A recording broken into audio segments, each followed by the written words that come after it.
Hello, you are listening to Just Films and That. This is the podcast where we talk about films we think might be underrated, underseen, or sometimes we just want to talk about them. I'm your host for this week, Josh Hallam, and I'm joined as ever by my wonderful co-host, Alice Oliver. It was Alice's turn to pick this week, and she chose Free Willy. So, let's get stuck into it. Alice. Josh, I'm disappointed that you didn't say, let's dive right into it at the beginning sorry. there. Hey, I was too busy trying not to laugh at the title. Oh my gosh. Which will never not be funny. Listen, we could make lots of jokes about the title Free Willy. Plenty. We're I'm better sure than we that. will. I don't know if we are. We're not better than that. But let's see if we can have a whale of a time. That's it. That's what I'm here for. That's what I'm after. You thought we were going to go dirty. You thought we were going to go dirty, and we went fish related because it's fine. Penis. We'll mark it explicit. It doesn't matter. Free Willy from 1993. So spoiler warnings if you've not seen a film which is celebrating its 30th anniversary this year. Alice, you picked Free Willy from 1993. So why don't you tell us? And I'll be honest. I am intrigued for this one. I am intrigued. And I'll tell you why in a minute. But first, what's it about? Why did you pick it? Well, I hope I don't disappoint you, but there we go. Well, what's it about? So, Free Willy is a film about how a couple of capitalist bros kidnap and torture a whale for money. Our story starts with Jesse, a troubled orphan who gets himself into mischief by spray painting graffiti at a SeaWorld knockoff. To pay for his crimes, he is ordered to spend his days cleaning up his mess. While there, he becomes acquainted with an orca called Willy, played by Keiko. Willy responds and connects with Jesse in a way which he hadn't previously with the other trainers at the centre, but after being unable to get Willy to perform on cue in front of a crowd, I've just realised how dodgy that sounds, but I'll carry on. Jesse learns it is hard to get it to perform on cue sometimes. I can imagine, Josh. I've seen the messages. Jesse learns that those capitalist bros I mentioned earlier plan to kill Willy to claim the insurance money, and this triggers Jesse's attempt to free Willy and take him back to the ocean. So that is what the film's about. Josh, I'm very serious now, okay? If you're going to be laughing all this time. Because I'm guessing there might be a message why you picked it, so let's be serious for a minute. Let's not dick about. Serious. Let's not dick about. Let's come on. Grow up. So, why did you pick it? Why did I pick it? So I said when I chose this that this was quite a difficult one for me. It has been on my list, off my list, on my list. I've been so back and forth with it. I thought, no, I can't pick it. I can't watch it again. And then eventually it came off my list completely. And then I changed my mind again. And I was like, no, I need to do it. I need to bite the bullet, rip off the Band-Aid, whatever it is, and just watch it. Because I assumed and I had thought that if I went back and watched this again, that I would feel all different kinds of emotional trauma, right? So as I've said before, and I try not to go on about it too much, but I appreciate it does come up a lot on the podcast.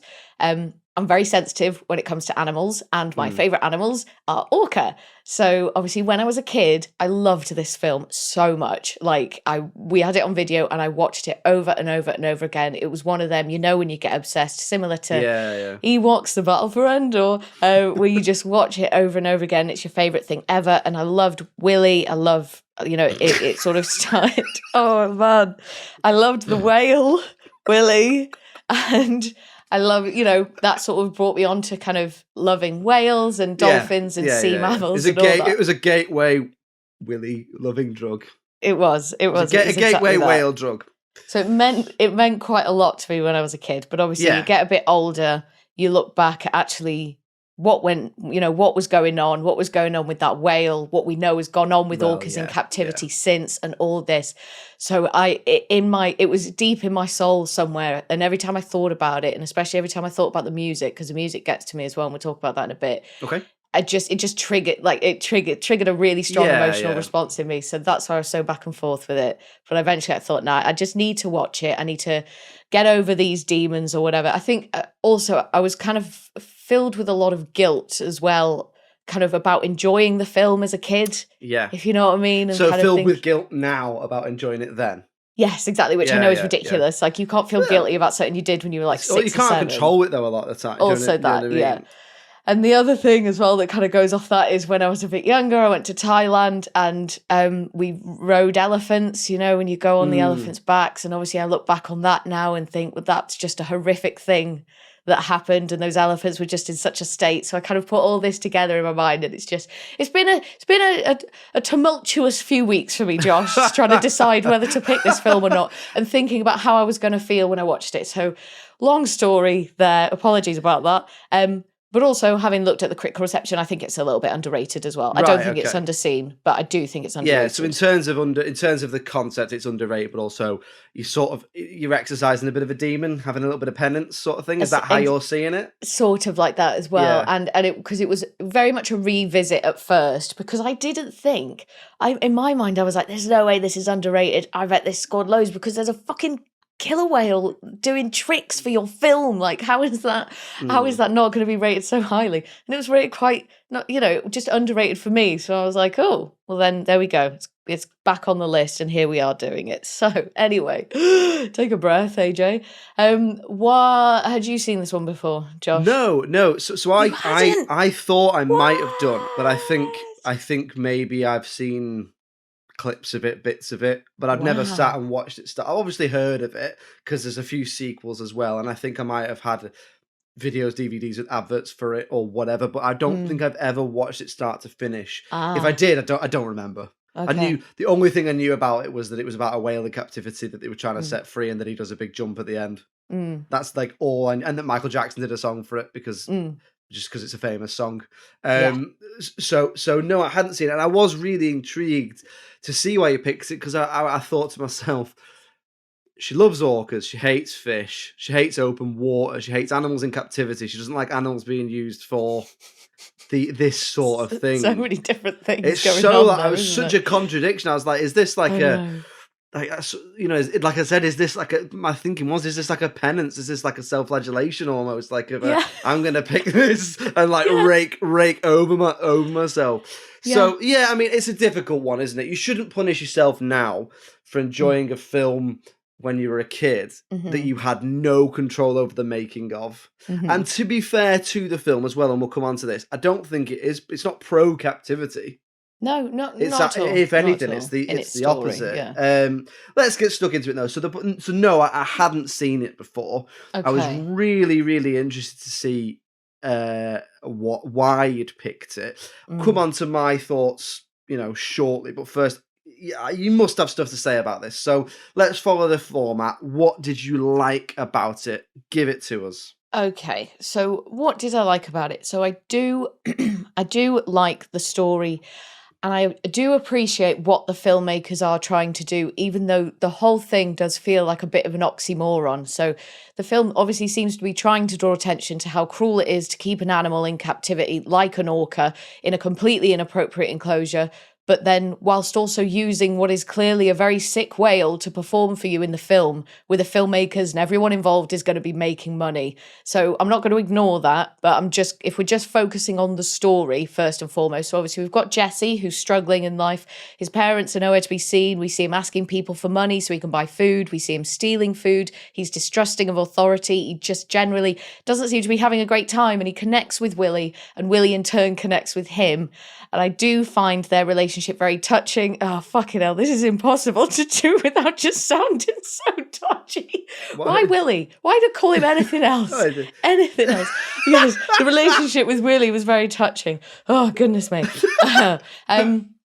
But they bring out the best in each other, the two of them, and we really see Jesse kind of soften and mature as the film goes on. And I suppose this is him kind of feeling what it's like to love something or to be loved for the very first time. So, it's all very sweet and all that.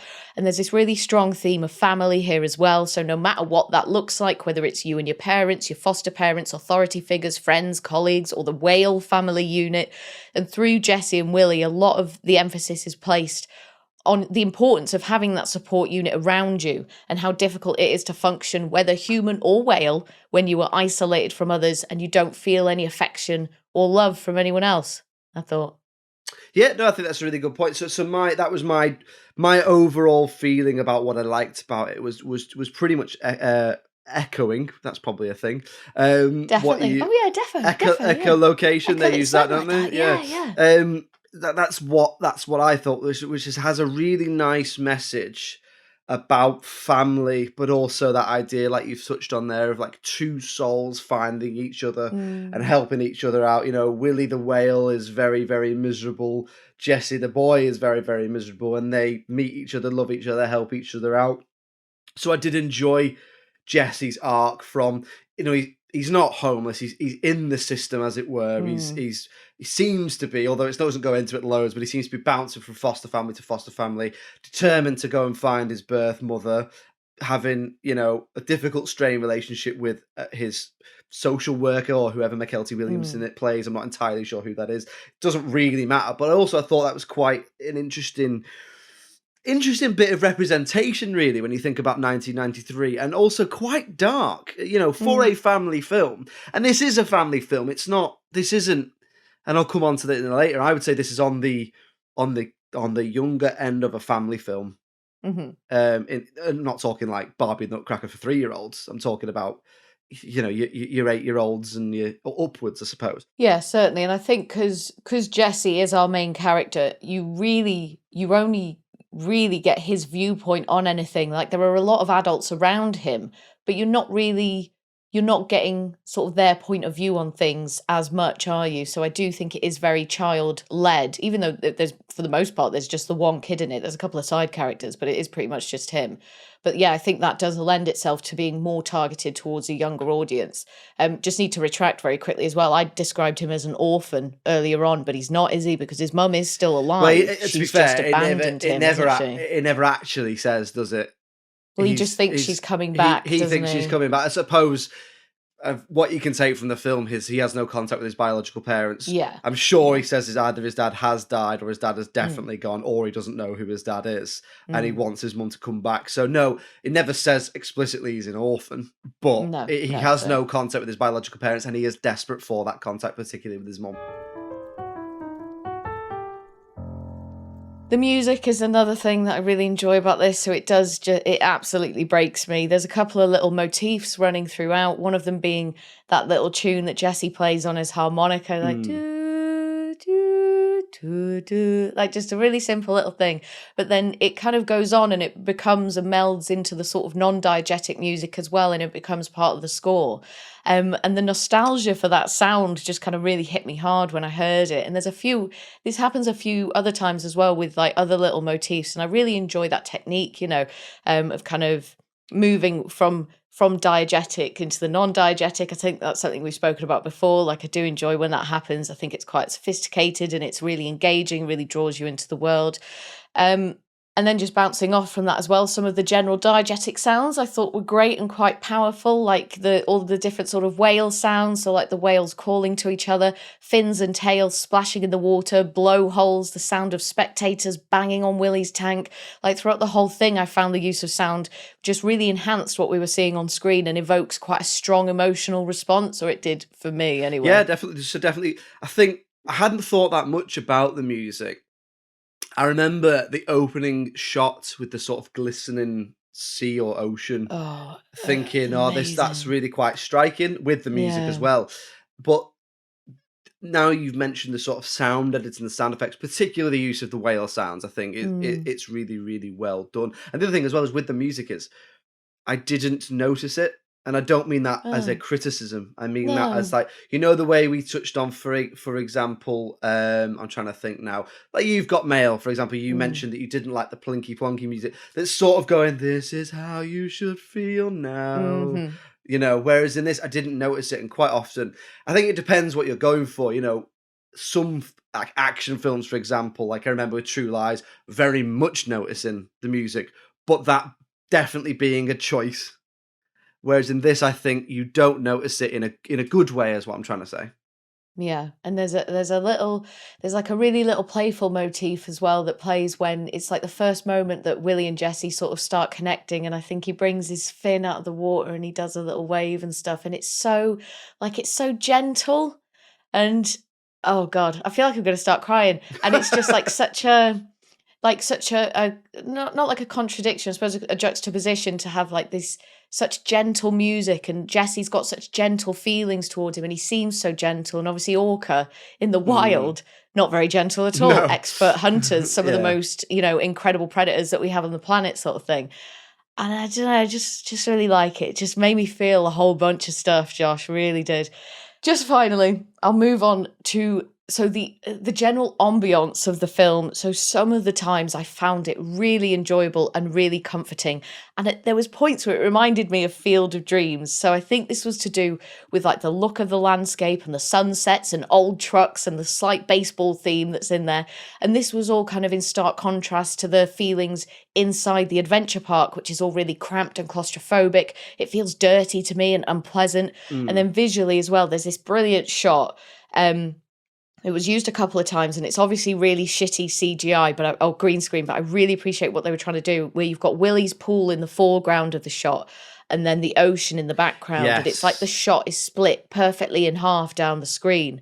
And I just really appreciate what they were trying to convey there, like with showing the contrast between the two settings or between the two habitats, sort of thing. So do you think they sorry to interrupt a little bit there. Do you Right. think that they have made a conscious effort in this film to make the sea park look crap? Like because it's not meant to be doing very well, is it? The whole villain's plan is that they're not doing well, so they need money.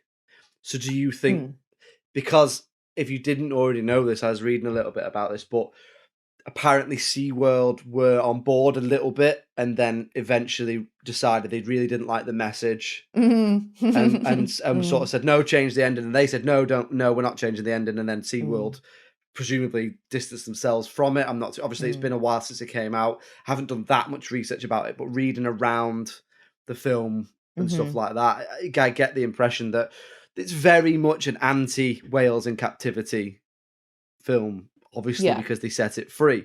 So do you think they've gone to lengths there to execute that message, and do you think they achieved that?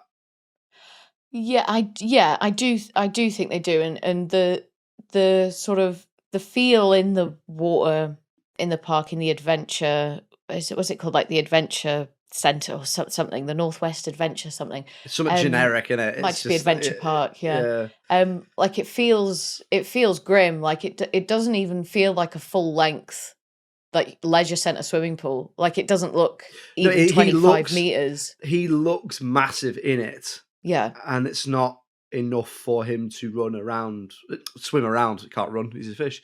But like he's a mammal. He's a mammal, Josh, sorry, but he doesn't have fish. legs, is the point. He does not have legs, no. He looks massive in it, doesn't he? He does, yeah. And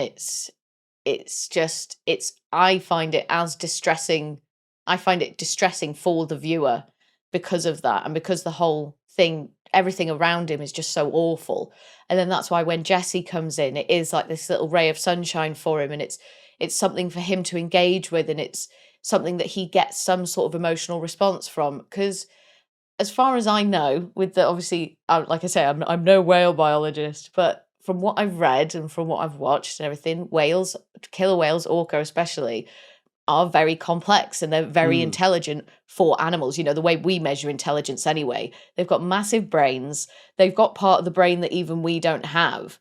And they're so capable of complex kind of family structures and complex hunting patterns and sort of learned behavior as well. Like a lot of what they do, they teach their young to do things. They don't just run off instinct like so many animals do, which shows a higher form of intelligence then. So just when you think about all that and you put it all that and you see it in that tiny little tank, like it's brutal. It's painful. And I did find it painful, but ultimately I am glad that I watched it, and I'm definitely glad that I picked it as well.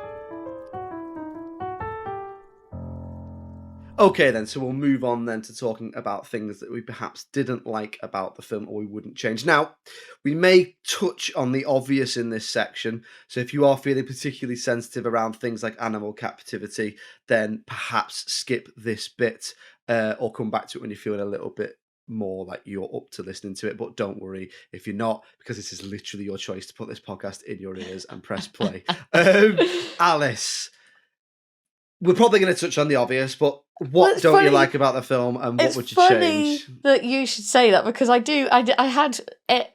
was going to aim to start this by saying I'm not going to go on about it too much. Yeah. And I'm going to try and keep it very short about the things, because I know not everyone feels like I do. I know I'm just really sensitive when it comes to animals. That's just how I am. That's just me. I can't help it. But I don't want to bang on about it too much, No, because I and- know and not everyone thinks the same.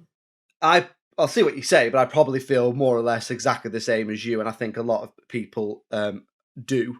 And I just thought it was important to say. Mm.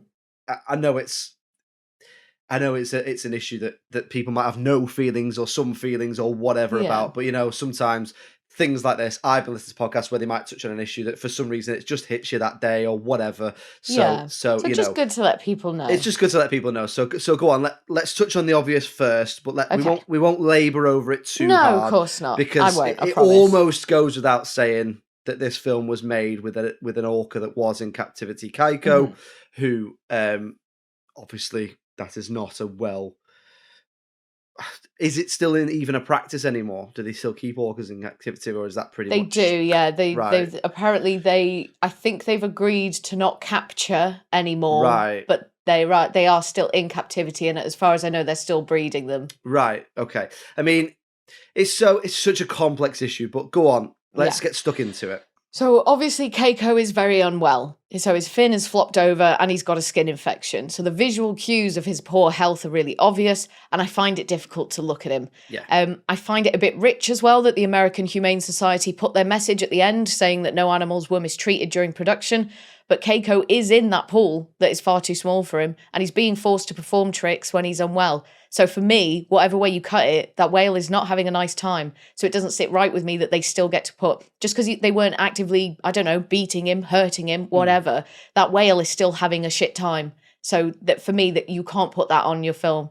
So but that's just my personal opinion. It's that argument, I think, that people construct to justify stuff, isn't it? So it just makes me think that the whole thing is bullshit, this American Humane Society. What I think happens, like with any kind of, moderator or whatever, health and safety nonsense, someone just turns up, spends a day on set, they get to tick a box, the production, whoever it is, get to tick a box and say, oh yeah, we have the Humane Society here, therefore all the animals are fine and nothing bad happened. But they're not there every day. They're not there every day to see the production. They don't see the horses falling. They don't see the fucking dogs getting beaten. Do you know what I mean? Yeah. I said I wasn't going to go on about it. No, but look, listen. This is, if anyone is listening out there, this is very much our opinion.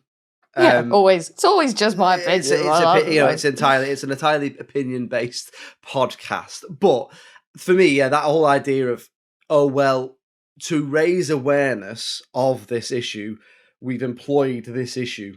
So that's that whole thing of, and look, before I say anything more, I am not a vegetarian. I eat meat, I eat fish. So I'm not going to labour the point too much, because I feel a little bit hypocritical, because I do eat free range and stuff like that, but ultimately I'm still eating an animal that's been killed for me to eat it. So I'm not going to go into it too much. But, this idea of, we've employed the thing to draw attention to the thing. Well, it's like people who say, well, if it saves the lions for someone to pay $10,000 to kill a lion and hunt it, then is that not, is that not acceptable? And again, this is an opinion, but that money can be raised other ways. Yeah. Is there a better way than shooting the lion? Yeah. What I always think about that is make it a fair fight.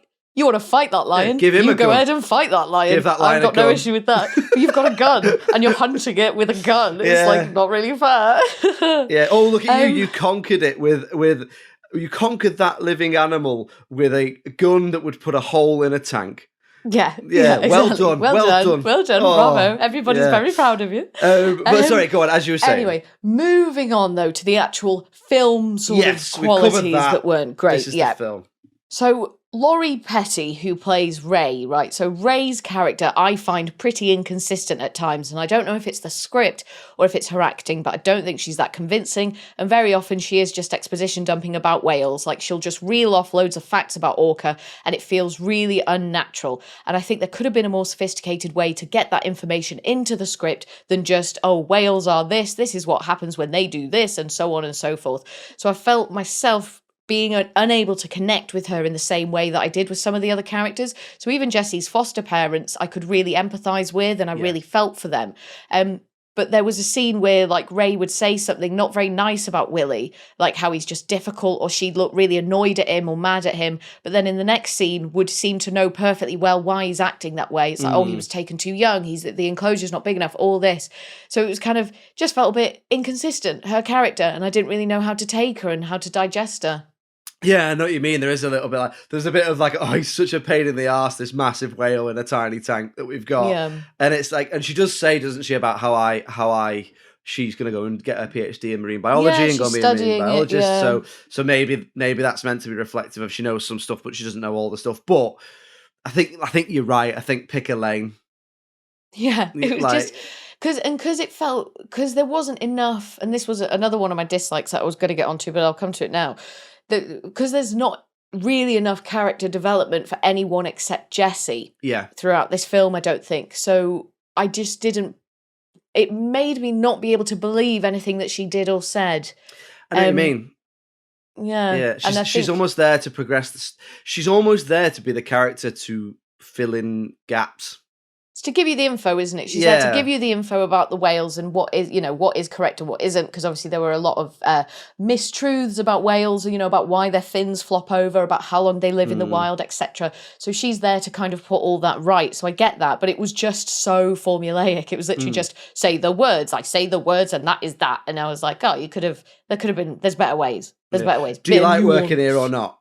Yeah. Do you like do you like Willy or not? What do you want? How I don't know what you want. What else?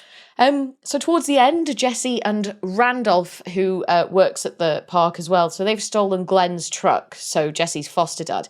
So then when Glenn and Annie, who's the foster mum, realise that, they try to get through to him using the radio transmitter thing that's in the truck. But then Glenn and Annie have to change the location to do that, right? Because they haven't got one of those radios in their house. They can't get through to him. But then later, Jesse tries to contact them through the radio. So he picks up the radio in the truck and he's like, Glenn, Annie, are you there? And all this. And I'm like, why would he do that? He thinks they're at home in bed. It's a little bit of a hole. Yeah. Does he think they've gone to... Because they're at Glenn's place of work because he's got one of those radios there. I was like, there's no explanation as to why Jesse would think to contact them that way. And I was like you've said a few times before, it's those conveniences. It's about, we just need this bit to happen. So that they can... Or whatever. Yeah, that happens so that they can progress to the next beat of action. Yeah, but it didn't make sense, and I just really noticed it. I feel like at times that sort of this relates a little bit to the lack of character development in some areas as well. But I felt like at times it was a little bit slow, and I don't know if an adult watching this for the first time, but you can tell me more about this, would get that much out of it because of the pace of it. So if you think of other family films or kids films like Disney, they're full of story and characters and narrative, but there were moments in this where the momentum dropped, and it sometimes felt like that they could have used that sort of dead air and that dead space to be developing the characters a bit more, because all the action bits are really cool. Like there's a good action bit at the beginning, we see him with the whale in the middle, and then they break the whale out at the end.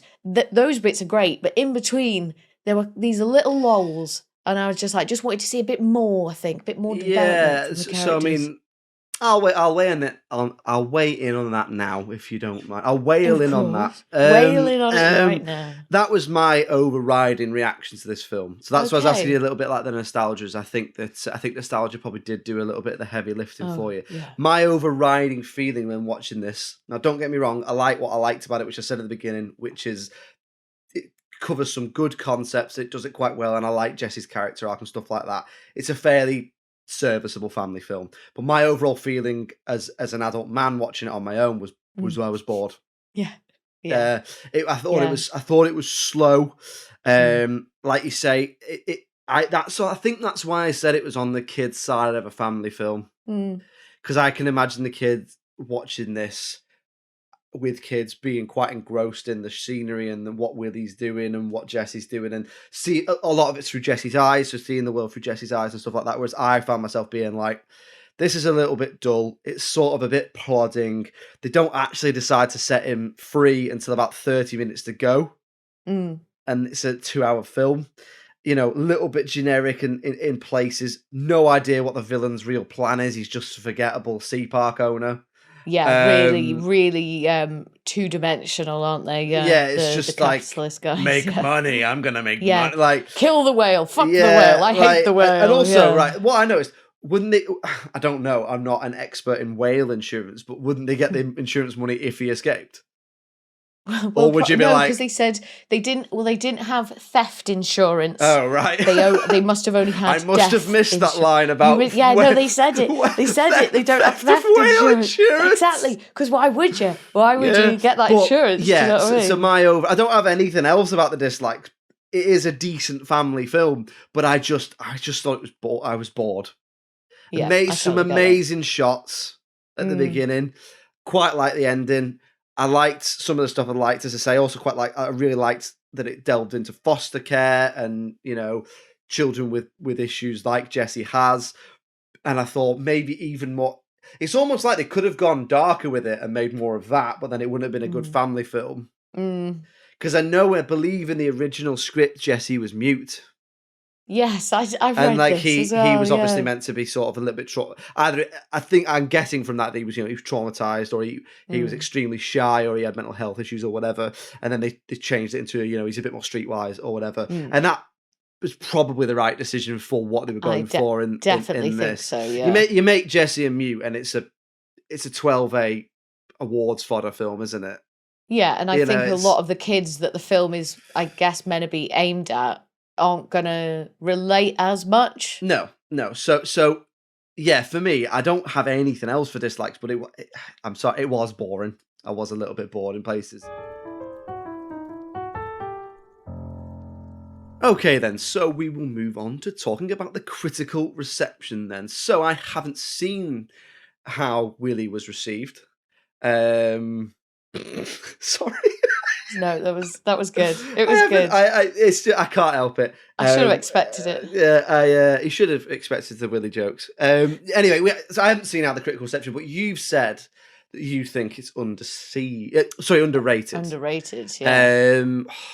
I don't know, So it's got a lot of value for you, and you picked it before you'd watched it again, which I think that's counting for a lot. The fact that you picked it before you'd watched it again. Yeah. So I think you think it's underrated because I think you're probably giving it like a 7 or an 8. Mm-hmm. I would give it.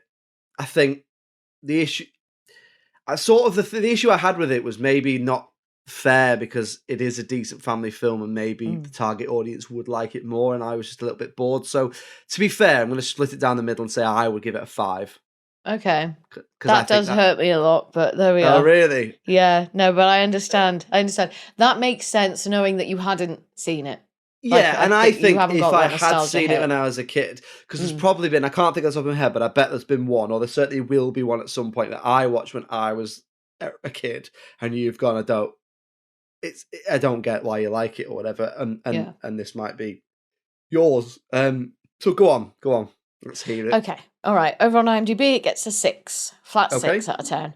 And then over on Rotten Tomatoes, the critics give it 71%. Okay. And then the audience give it 50%. So you are right there with that audience score. 6 add 71. Add 51 was that? 50. Flat 50. Right. So 60, 71, 50. Man works out score. So that comes out at an average of, I would normally work that out off screen, but never mind, of about 60% or 6 out of 10. Yeah. So what do you think? Obviously, I said 5. You picked it. So what do you think to that? I'm torn. I'm really torn about the whole thing. Like, as a kid's film, watching it in the 90s, it was one of the best things I'd ever seen. Yeah. And then watching it now, I just feel sad. Do you feel sad because of the circumstances of the making of the film, or is it the film itself? Just the reminder of some of the shitty things that we can do to animals. So if I took those issues around it, those issues happened, right? And we've touched on them, and they're bad, and there's nothing we can do about it. So if I take them, I draw a circle around them, and I remove them out of the issue, is 6 out of 10 underrated? I think it is, yeah. I think So- I think I would go. I think I would crawl up to probably a high 6. I think High 6. there's okay. enough in there. I think there's some good messages in there. Obviously, the animal is very impressive. I think Jesse is a good character. I think he's a really good actor as well, considering how young he was, and he's holding, he's carrying a lot of that film. And the music is fantastic and beautiful. So I do think there's enough there to whack it up to a high 6. Okay. If this was like 6-year-old me, it'd be like an 8.5 or a 9. Like if it was 6-year-old Alice here doing this podcast with you, I'm not going to get into all the difficulties that would bring up. The questions would be asked of me as how I coerced a 6-year-old into doing a film podcast. But it would be 8.5 to 9. Okay. That's how much I loved it. So if I'm saying 5 and if I'm saying 5, I can't really say it's underrated because I said that before the scores came out. So let's say split decision. Yeah, that's fair. And I'm really interested to know what the listeners think absolutely. of this as well. Yeah, we'll put it out there on the know. socials. And let us know what you thought of Willy. So there we go, another one in the bag. Thank you for listening and for putting up with all the Willy jokes. I hope you think they're as hilarious as we thought they are. It's a split decision, so get in touch. We will put it to a vote on Twitter, but get in touch and let us know what you thought. Is Free Willy underrated? Alice says yes. I say no. You can have the deciding vote. And we will be back next week with another film and episode in your ears in all the usual places, so keep an eye out for that. In the meantime, if you'd like to get in touch with us, it's filmsandthatpod@gmail.com. We're on all the social medias. If you just search for Just Films and That, you'll find us on Facebook, Twitter, TikTok, Instagram, wherever you get your social medias, and we are there. We're on Patreon as well. If you're on Patreon and you want to throw in a little bit of money for some extra stuff, bonus content, extended episodes, all the tiers are over there starting at £2. If you just search for Just Films and That on Patreon, any support you can give us will be massively appreciated. We're also on the television, aren't we, Alice? We are indeed. Every Friday from 6 p.m, we are on the local TV network. So if you live in Birmingham, Bristol, Leeds, Liverpool, or the northeast of England, you can find us on Channel 7 on Freeview. Or if you live in North Wales or South Wales, you can find us on Channel 8 on Freeview. I'm also uploading all the videos to Daily Motion, you lucky duck. So if you head on over there and type in Just Films and That, you'll be able to see exactly what we're doing. That's me and Josh every Friday from 6 p.m, talking about all our favourite underrated and underseen films. Yes, lots of ways to hear us, see us. Alice, I've had a whale of a time. It was a, I'm not as good at this as you, I'm not going to try and be funny. I'm floundering. Hey, anyway, we're finished. So we'll see you next week for another episode. And thank you as ever for listening. It's goodbye from me. Cheerio. Bye.